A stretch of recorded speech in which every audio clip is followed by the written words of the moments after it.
Le Christ est ressuscité, alléluia. Bon, très bien. Je vois que tout le monde qui comptait faire une homélie paisible. Pas besoin de vous réveiller. Très bien. Non, je pensais à ça en écoutant, enfin, j'avais pas prévu, mais au début de l'évangile, vous avez bien entendu que la scène se passe de bon matin, et je voyais, pendant que nous lisions toutes ces belles lectures du Premier Testament, le jour se levait tout doucement à travers nos vitraux, et j'essayais d'imaginer cette scène, comme on peut le faire, évidemment de ces femmes se rendant au tombeau de bon matin, le soleil tout juste se levant, et d'imaginer leur surprise, leur étonnement, leur sidération, mais pas une sidération paralysante ou de peur, mais même si c'est quand même un peu ça qu'elles ont vécu, si je comprends bien, mais d'abord quelque chose qui va les délivrer profondément et transformer leur existence et l'existence du monde entier à tout jamais. Voilà, laissons-nous aussi résonner ces paroles que le Christ est ressuscité. Il est ressuscité.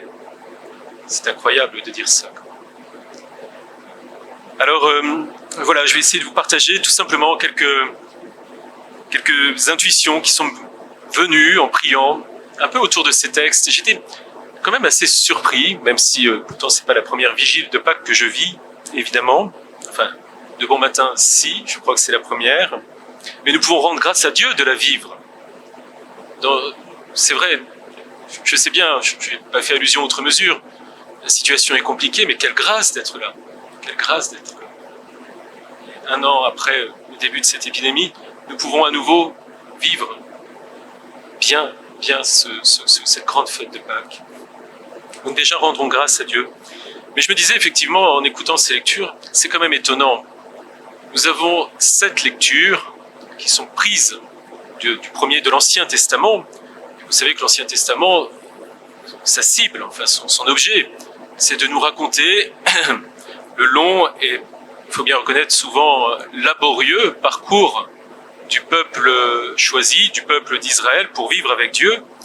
Et 2 petits textes seulement du Nouveau Testament, dont un évangile très court, celui de Marc, alors que le Nouveau Testament, lui, met le focus sur la résurrection du Christ, qui est le sommet de la promesse, qui est l'achèvement de la révélation de Dieu à travers le fait que Jésus-Christ, le Verbe éternel incarné, meurt et ressuscite aux côtés des hommes. Je me disais, mais pourquoi lire tous ces textes de l'Ancien Testament et simplement entendre 2 textes du Nouveau? Pourquoi pas aller directement à l'essentiel? Vous voyez, surtout aujourd'hui, on aime bien aller à l'essentiel. On va perdre son temps avec du vieux, avec de l'ancien. Eh bien, c'est simple. Pour bien accueillir la nouvelle de la résurrection de Jésus, il nous faut d'abord comprendre. Il faut comprendre ce qui va être ravivé en nous, ce qui va être sauvé, ce qui va être libéré. Parce que l'itinéraire d'Israël, à travers ces grands hommes, et à travers le peuple même d'Israël, c'est mon itinéraire. C'est votre itinéraire à vous les catéchumènes, mais c'est notre itinéraire à tous. Vous voyez, cet itinéraire d'Israël fait de grands élans, plein de fougue, mais aussi d'infidélité basse et vile. C'est mon itinéraire, c'est notre itinéraire à tous. Et nous passons par toutes ces étapes. Nous passons par l'étape qu'a connue Abraham et Isaac avec ce récit qui est centré sur la mort. Vous voyez, sur ces désirs de mort ou cette volonté de mort pas bien claire. Et nous le savons, nous avons tous besoin d'être sauvés de la mort. Parce que tout notre être crie « Je veux vivre, je ne veux pas mourir, je veux vivre ». Nous avons besoin d'être sauvés de la mort, vous le savez, nous le savons. Et puis, dans ce grand récit aussi de la traversée de la mer Rouge, eh bien, on peut y voir l'épreuve angoissante de la liberté. Ce n'est pas simple. Ce n'est pas simple de vivre en homme libre. Et l'épreuve du passage de la mer Rouge est un emblème de cette difficulté que nous pouvons nous aussi éprouver à accueillir la libération que le Seigneur veut nous donner. Parce que nous avons besoin d'être libérés, nous le savons plus que jamais. Nous avons besoin d'être libérés de tout ce qui nous emprisonne, de nos inquiétudes, de nos angoisses, de nos scrupules, de nos jalousies. Chez Isaïe, dans le premier texte, il était question de quoi? Il était question d'abandon et d'infidélité. Ça ne nous concerne pas? L'abandon, l'infidélité, l'inconstance. On n'a pas déjà tous fait cette expérience de la déception à l'égard des autres, mais souvent aussi à l'égard de nous-mêmes, quand nous sommes à côté de la plaque, comme on dit. Dans le second texte d'Isaïe, il est question de la relation gratuite à Dieu. Venez boire gratuitement, venez vous abreuver gratuitement, alors qu'on est si souvent, nous, dans le négoce, que ce soit avec Dieu ou avec les autres, dans ces échanges gagnant-gagnant, tu me donnes, je te donne. Et dans ce livre de Baruch, on voit bien que ce qui manque, c'est la sagesse. Il ne nous en manque pas de la sagesse à chacun d'entre nous, il n'en manque pas de la sagesse à ce monde aujourd'hui. Je ne vais pas multiplier les exemples, ça ne sert à rien, vous voyez bien tout ce que je peux faire allusion. Mais regardons déjà aussi dans notre propre terrain, chez nous-mêmes. Il nous en manque bien de la sagesse, c'est certain. Dans ce livre d'Ézéchiel, on voit bien ce qui nous guette tous aussi, c'est cette espèce de désunion, d'éparpillement qui nous conduit souvent à l'impureté. Alors que Dieu, justement, il veut le contraire, il veut nous rassembler, il veut nous fortifier. Alors que si souvent, on part dans tous les sens, partout dans tous les sens. Donc face à la mort, face à ces prisons intérieures, face à nos infidélités, face à nos égoïsmes, tout ce que nous venons un peu de dire, face à notre sottise, face à notre division, Dieu n'a trouvé qu'une solution. C'est de venir lui-même nous redonner la vie, une vie en plénitude, par la résurrection de son Verbe incarné, comme je disais. Voilà, il vient prendre notre condition d'homme pour nous affranchir de tout ce lot de crasse qui nous marque. Et il n'y en a aucune de ces saletés, aucun de ces enfermements que le Seigneur ne veut évacuer de nos existences. De la même manière que cette pierre roulée qui obturait le tombeau vide, a été roulée justement pour ces saintes femmes par le Seigneur lui-même. De même, aucun de nos enfermements ne va demeurer, si nous le voulons, si nous entrons dans cette résurrection du Christ, ne vont rester sans réponse. Oui, nous sommes tous à la même enseigne face à nos misères, nous le savons bien, mais nous en sommes délivrés. Nous les avons laissés où ça? Dans le fond de la cuve baptismale, lors de notre baptême. Et c'est ce qu'on va revivre à travers vous, chers catéchumènes, qui allez être baptisés dans un instant. Parce que c'est tout ça que vous allez laisser au fond de l'eau. C'est tout ça que nous avons tous laissé au fond de l'eau un jour. Et plus généralement, c'est notre mort elle-même que nous avons laissée dans le baptistère pour nous laisser sauver par Jésus qui ressuscite et qui désire ardemment que nous vivions de sa vie de ressuscité. C'est pour cela que nous aussi, à votre suite, nous allons revivre un petit quelque chose de notre baptême, mais ce sera un signe fort que nous sommes ces baptisés qui avons laissé au fond de cette eau tout ce qu'il y avait de plus glauque dans nos existences. Accueillons cette admirable nouvelle. Elle est belle, elle est fragile en même temps. Mais quelle nouvelle! Vendredi dernier, fin d'après-midi, je ne savais plus trop quoi faire. Vendredi saint, tout était un peu terminé. Je me suis assis sur un banc vers les halles de Talence. Je regardais passer les gens. Et je me disais, mais est-ce qu'il sait, est-ce qu'elle sait ce projet d'amour et de vie que Dieu a pour elle, lui, qui passait à cet instant?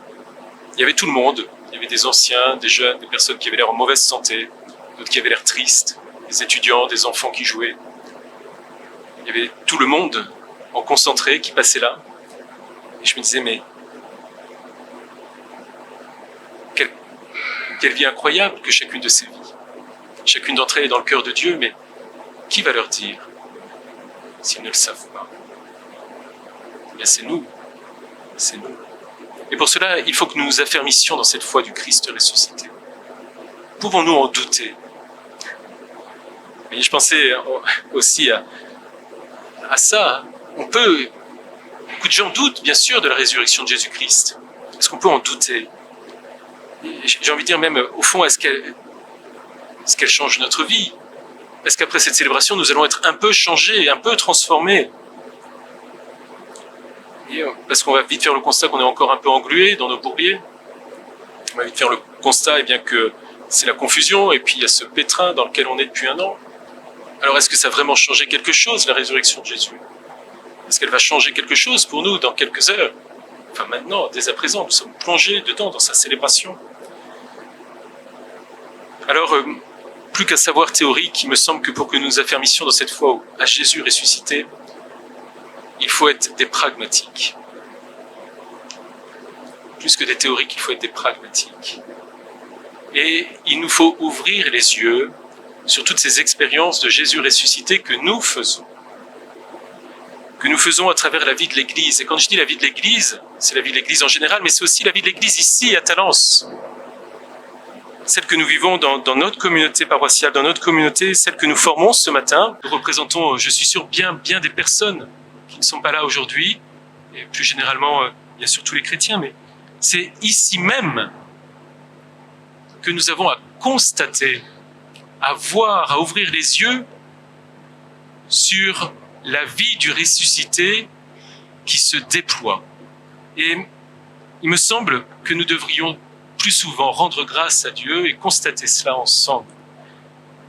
Comme prêtre, mais vous, comme tout le monde, je suis sûr que nous faisons cette expérience magnifique de voir la vie du ressuscité qui se déploie. Je me disais, comment ne pas voir la marque du ressuscité lorsqu'on voit ici des jeunes et des moins jeunes qui découvrent la bonté de Dieu et qui désirent être baptisés presque toutes les semaines, pour ne pas dire toutes les semaines. C'est très fort depuis quelque temps, je pourrais en témoigner, mais on pourrait également, je suis sûr, donner la parole à nos catéchumènes, peut-être qu'ils nous diront quelques mots par après. Je rencontre des personnes qui sont des vrais chercheurs de Dieu, qui ont un désir fort de rencontrer le Christ, parfois mal exprimé, peu importe, mais toutes les semaines. Comment ne pas voir là, déjà, la vie du Christ ressuscité qui agit? Ici, toutes les semaines, il y a des personnes en prière, devant le Seigneur, dans son Eucharistie, devant la Vierge Marie, qui prient pour le monde. Ici, il y a des personnes de tous les âges, depuis les enfants du caté jusqu'aux étudiants, jusqu'à des plus grands, qui se forment à la vie chrétienne et à la vie missionnaire pour être des témoins. Est-ce que ça, c'est pas la marque de la vie du Christ ressuscité? On pourrait faire tant d'autres choses à la place. On pourrait faire tant d'autres choses plutôt que d'être ici à 6h30 du matin. Il y a des personnes ici qui prennent soin des personnes vulnérables. On prie pour elles chaque mercredi, les samedis. Il y a des personnes âgées qui sont accompagnées jusque dans leurs derniers instants ici. Ici, il y a plein de personnes aussi, je le sais, je le vois dans cette paroisse, qui déploient beaucoup de créativité pour déployer la fraternité chrétienne dans la solidarité, à travers des initiatives parfois discrètes, personnelles, et parfois au contraire à travers des mouvements ou des créations. Dans l'esprit que le pape nous donne de Fratelli Tutti ou de Laudato Si. Ici, il y a des couples, plein de couples qui se réjouissent de se marier, pour la vie, qui se réjouissent à l'idée de donner la vie peut-être. Ici, il y a des jeunes qui discernent un appel de Dieu à la vie consacrée ou pour être prêtre. Oui, il y en a qui censément pensent que donner leur existence au Seigneur pour le service du Christ dans son Église n'est pas une sotte idée. Il y en a même beaucoup. Elle est là la vie du Christ ressuscité. Qui d'autre que lui pourrait susciter de tels élans depuis plus de 2000 ans? Et c'est lui qui, ici encore aujourd'hui, dans cette vie, vient s'écouler dans nos veines et qui se diffuse dans cette communauté croyante que nous formons. Et qui ne va pas cesser de grandir, je vous le garantis. Qui ne va pas cesser de grandir si nous continuons d'accueillir cette vie du ressuscité jour après jour. grâce à lui, notre vie n'est plus un fardeau. Vous le savez bien, notre vie est un cadeau. Et un cadeau que nous pouvons lui rendre en le partageant largement. Alors, peut-être que ça peut être le travail que nous pouvons faire pendant cette octave de Pâques, d'ouvrir nos yeux, de laisser aussi, vous voyez, l'esprit pénible qui est le nôtre, l'esprit pénible du monde, le scepticisme, nos doutes, nos râleries, pour l'espace d'un octave, l'espace de quelques jours, ouvrir nos yeux sur la vie de Jésus ressuscité qui s'écoule dans nos artères et qui se déploie ici même. Que nous puissions profondément nous réjouir et voir la trace du Christ. Et puissions nous poser ces actes de foi, que c'est là le signe même de la victoire du Christ ressuscité, plus fort que notre péché, plus fort que notre mort. Et que Jésus ressuscité donne à chacun la force de lui répondre en conséquence. Oui, demandons vraiment à Jésus ressuscité qu'il donne à chacun la force de répondre à son appel, de le servir, de l'aimer, de le porter au monde à la suite de nos chers catéchumènes. Puissions-nous être tous ses disciples et proclamer que le Christ est ressuscité. Alléluia. Il est vraiment ressuscité. Alléluia.